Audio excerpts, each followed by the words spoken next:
The cockpit fell silent as Captain Mark Hollister folded his arms, eyes burning with contempt. "I'm not flying with her," he declared, loud enough for the crew to hear. "Find me a real co-pilot, not a diversity experiment." Gasps echoed through the hangar. Evelyn Carter didn't argue. She just made one calm call, a single command that froze every headset on frequency. Moments later, his radio lit up and his face drained of color. Because the woman he'd just humiliated wasn't a trainee. She owned the entire fleet. The morning sun spilled over the polished tarmac of Falcon Air's private terminal. The new Gulfstream G800 gleamed like liquid silver, a $75 million symbol of power. Inside the hangar, Captain Mark Hollister adjusted his uniform cap, glancing at the flight plan. Everything about him radiated superiority. He had 25,000 hours in the air, ex-Air Force, a man who believed respect was owed, not earned. He barely looked up when the door opened. "Coffee black if you're getting one," he said lazily. A calm voice answered, "Water for me." "And a quick check.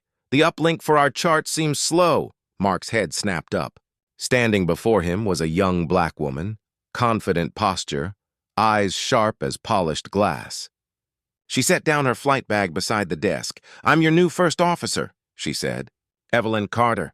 Mark's lips curved into a thin smile. "You must be joking." "Dispatch sent a co-pilot, not a diversity headline." Evelyn's tone never wavered. "Dispatch sent the right person. Shall we begin the briefing?" He ignored her calm professionalism. "Not until they fix this mess. I don't risk a multi-million-dollar jet on experiments."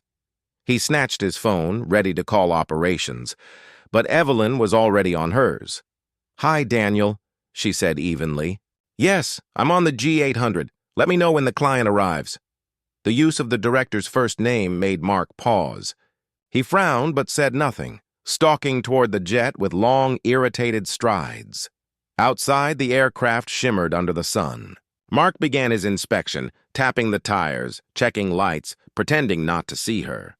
But Evelyn was already on the opposite side, flashlight in hand, meticulous, methodical. "Captain," she called, crouching beneath the wing. "You'll want to see this." He sighed dramatically. "A scratch in the paint?" She pointed her light. "Hydraulic seepage." "Near the auxiliary pump seam?" Mark scoffed. "Residual oil. Maintenance probably spilled it." "Within tolerance." Evelyn didn't move. "It's fresh. The manual calls for a log entry. Not today," he snapped. "We have a high-value passenger waiting." "With respect, Captain, company policy says, 'I am company policy,'" he thundered, but she had already taken a photo and logged the discrepancy. The entry was permanent now. The maintenance supervisor would have to inspect it. Mark's jaw tightened. She had just gone over his head, publicly. By the time they reached the cockpit, he was vibrating with fury. The maintenance team signed off the issue, thanking Evelyn for catching it. That praise burned hotter than jet fuel. The passengers boarded quietly, the tech magnate Mr. Croft and his assistants. Everyone expected takeoff within minutes. Evelyn strapped in, checklist open. "Before start complete," she said. Mark didn't respond. He sat rigid, staring at the runway lights. After 10 seconds, he unbuckled. "We're not going," he said flatly. Evelyn turned. "Is there a system fault?" "There's you," he hissed. "I've flown since before you were born. I won't share a cockpit with someone fast-tracked for diversity points. I'm calling operations to replace you." The cockpit air went still. Evelyn's hand froze on the throttle. He was no longer just disrespectful. He was sabotaging the flight.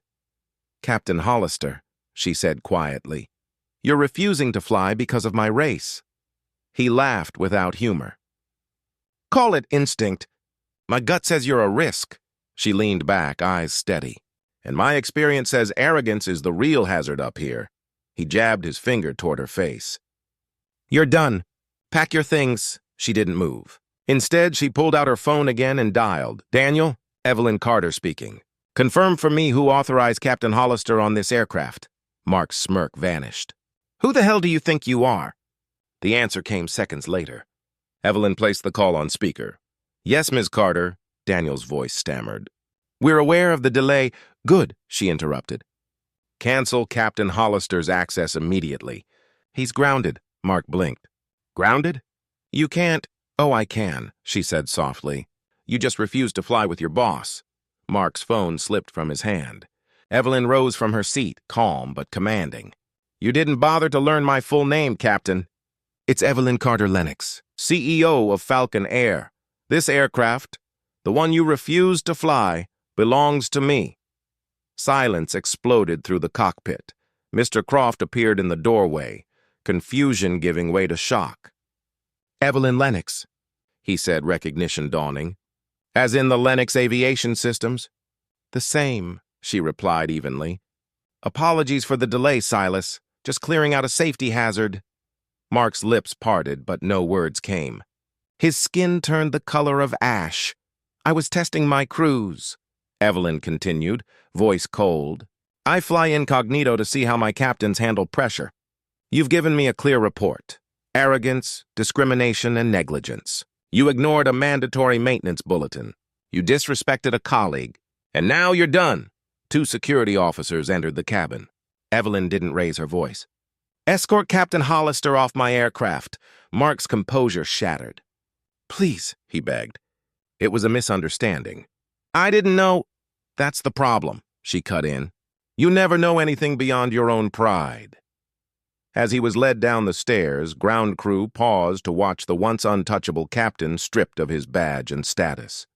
His career ended on that tarmac beneath the shadow of the jet he thought he owned. Minutes later, Evelyn slid into the left seat. The cockpit felt lighter, sharper. She keyed the intercom. Operations, this is Captain Carter-Lennox. Send Captain Reyes as my first officer. Wheels up in 15. In the cabin, Mr. Croft approached her once more. You're really flying us? She smiled faintly. It's my plane, Silas. Who else would you trust? Then double the contract, he said. 200 million. You've just proven why you're the best in the sky. Hours later, under the orange glow of sunset, Evelyn guided the jet through thin air. Flawless, calm in control somewhere far below. Mark Hollister sat alone in a windowless office, his pilot's license under review. His name whispered in shame across the industry. He once thought authority was power. But Evelyn Carter-Lennox had shown him the truth. Real power is earned, not assumed, and as her aircraft sliced through the clouds, she whispered the words that defined her legacy. Respect isn't requested. It's commanded.